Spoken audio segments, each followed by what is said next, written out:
dahilan kung bakit ayokong sabihin kung kailan ako exactly manganganak at kung ilang buwan or weeks na ba ako sa aking pregnancy. So, isi-share ko yan sa inyo for today's video, but samahan nyo muna ako dito sa aming day 2 sa Japan. So, ito yung aming breakfast mga te, kasama or included na siya sa aming booking. Nakalimutan ko din pala ipakita sa inyo yung room namin kasi nakalimutan ko nga, diba? O, kung naalala ko, hindi napakita ko yun. Super liit lang ng room namin kasi maliliit din naman talaga usually yung mga rooms dito sa Tokyo. And nagsistay kami sa may Ginza mismo, so medyo mahal yung area na to, pero yung hotel namin is libre lang. So bakit libre lang siya? Dahil mga te sa credit card points ni Pavan, so marami-rami siyang points ginamit niya dito. And ito naman may closet, mga lagayan ng mga damit, sabitan mo ng damit dyan. And sleeper, sa tuktok na ito merong spa, so ang bongga, onsen pala ang tawag. Ito ang aming mahiwagang bathroom, tapos meron din siyang bathtub sa gilid, maliit lang. Anyway, kumpleto naman lahat dito mga te. And na-discover namin na hindi pala sila nagbibigay ng mga bottled water sa mga hotel, ganun sa rooms. I mean yung free bottled water, kasi pwede mo palang inumin yung tap water nila dito sa Japan. Kasi mga te, sobrang taas pala talaga ng health standards nila dito. Ang bongga-bongga. Though sa ibang hotel naman ang pinagstayan namin, nagbigay naman din sila ng bottled water. But ito yung kinain namin, kay Pavan egg lang, tapos lugaw. And then mga fruits, yung sa akin is may bread ako. Naglugaw din ako, tapos kakarampot na sausage. And kumuha rin ako ng tomato soup. And then kain tayo ng saging kasi syempre dapat magprutas ang buntit. So isi-share ko na sa inyo kung bakit ayaw ko na ipaalam kung kailan ba ako exactly manganganak, ganun. Sobrang babaw lang ng dahilan, sasabihan na naman ako ng iba dyan na ang arte-arte ko. At ang dami kong alam sa buhay. So, uunahan ko na kayo. Alam ko, charis.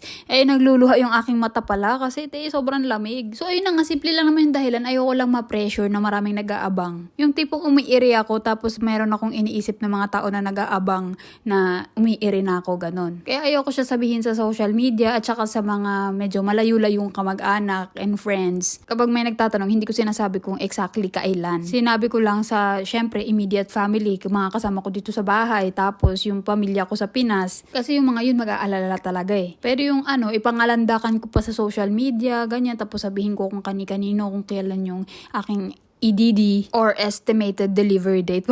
Bongga. Meron na nga mga te dito si Pavan, isang tita niya. Like malayong kamag-anak niya na. Pero pinsan ng papa niya, parang second cousin, ganun. Inaabangan na nila kung kailan ako manganganak. So syempre mapipressure ako umiri-iri niyan te. Tapos ang dami na din kamag-anak ni Pavan na nag-o-offer na kung gusto nila akong tulungan, ganyan. Gusto nila ako alagaan habang nanganganak ako. Di kaya pang magle-labor ako.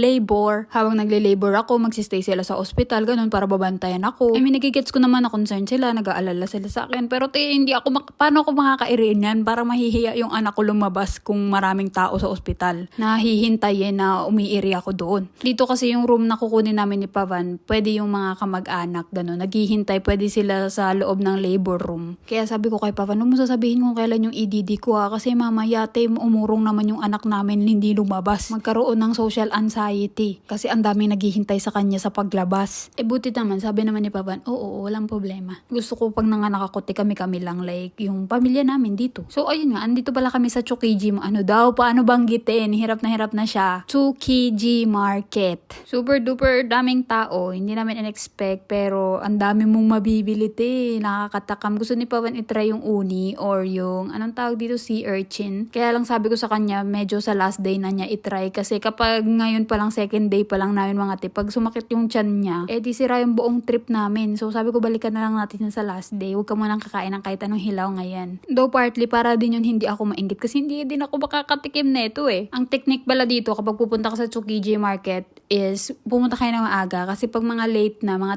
10 a.m. 10 a.m. nga to ayan, sobrang haba to ng mga pila, ganun, ang dami-daming tao. So kung kaya mo pumunta dito ng mas maaga pa, edi go. Kaya mo yan eh. Kami hindi namin kaya eh. Pero ayun, maaga din naman sila nagsasara. Trinay namin ni Pavan itong fruits, melon at strawberry.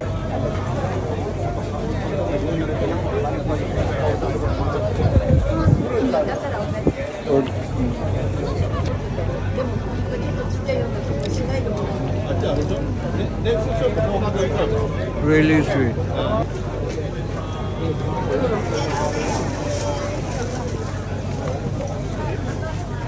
Like the red one more.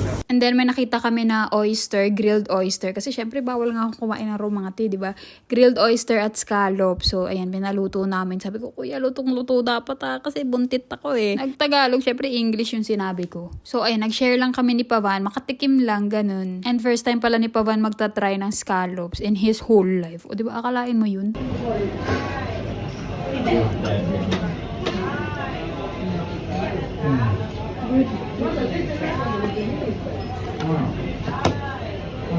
This is not chili.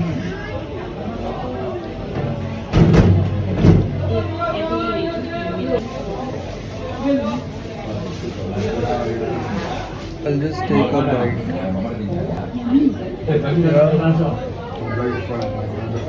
And then after that, nagtry naman ako ng Wagyu beef. Dapat yung stick lang yung itatry namin. Pero sabi ni Pavan, itry ko daw itong nakalagay sa ganyan. Ano ba ang tawag dyan? Kasi mukha daw mas high quality kesa dun sa nakastick. And ito talaga yung dahilan kung bakit kami nag-Japan. Kasi halos araw-araw sabi ko gusto ko ng beef. Gusto ko ng beef. Please, kailangan ko ng Wagyu steak.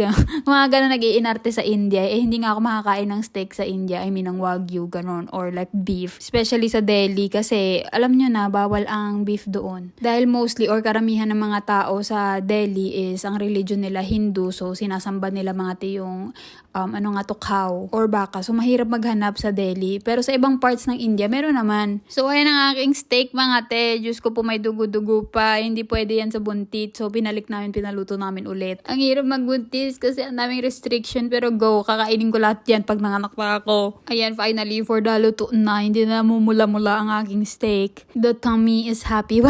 Gumaga ganon. After namin kumain ng steak, medyo pasara na yung mga ibang store dito kasi magto 2 or 3 p.m. na. Though super duper dami pa ring tao. At ayun na nga, may mga pulis pa na inaayos yung kalsada kasi nga ang daming tao Naghanap din kami ng mga teacups, ganyan, na ipangre-regalo sa aking mother-in-law kasi mahilig siya sa mga teacups, mga te. So sabi ko, itong pink, baka magustuhan niya kasi color pink, favorite color niya ay pink. Pero hindi mo na kami namili kasi nga second day pa lang namin, medyo magtatagal-tagal nga kami dito sa Japan. So, anong gagawin? And then, lilipat-lipat din kami ng mga hotel, ganun. So, ang daming bitbit. Buti sana ako makakatulong ako magbitbit. Asawa ko lang lahat magbibitbit. Kaya sabi ko, sige, sa last day na lang lahat yan. And then, trinay din namin itong eel, grilled eel. After namin makain to, naging favorite ni Pavan. So, parang whole trip namin, puro eel yung kinakain namin. Charot, kumain din naman kami ng iba.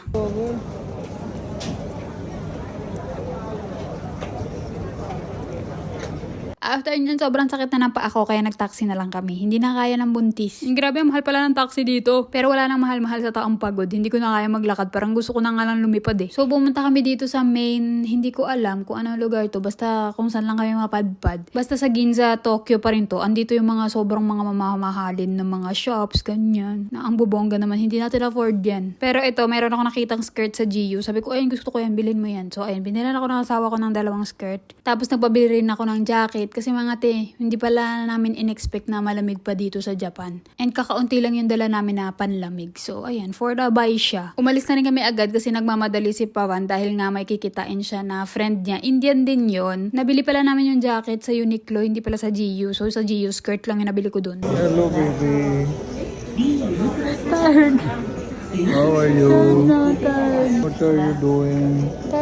So, after pala namin magbayad sa Uniqlo, hindi na ako nakapag-vlog kasi sobrang pagod na ako maglakad.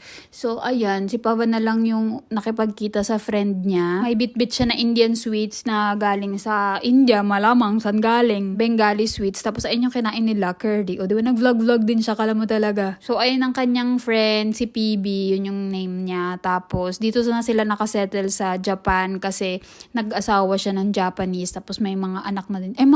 Isa lang yung anak nila. So, ayun, dahil binigyan siya ni Pavan ng sweets, binigyan niya rin si Pavan ng Japanese na sweets, binilhan niya. So, ayun, super duper, thank you so much. Rice, small portion of some vegetables, meat. So it's called bento. It's called obento. Okay. Like a lunch box, you said, right? With different varieties. Yeah. So, ayun lang mga te, habang nakikipagkita si Pavan sa kanya, ako ay tulog dun sa aming hotel. So, yan lang for today's vlog. Follow for more. Sana nag-enjoy kayo for today's video. Bye!